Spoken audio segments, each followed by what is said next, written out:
ran to her happily and immediately wrapped his whole body around her arm and dragged her off to the garden without even saying hello to me.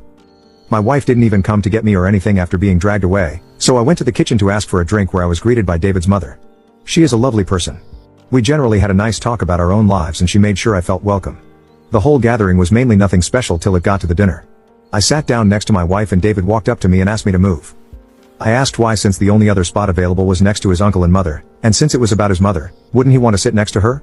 David replied to the question with, "Because I want to sit next to her." I turned to my wife looking for support and she caught me totally off guard and just nodded, telling me to move, saying that I was being childish and making a scene about seating. At this point, I generally felt my blood boiling because it was so obvious what David was doing and my wife was just going along with it.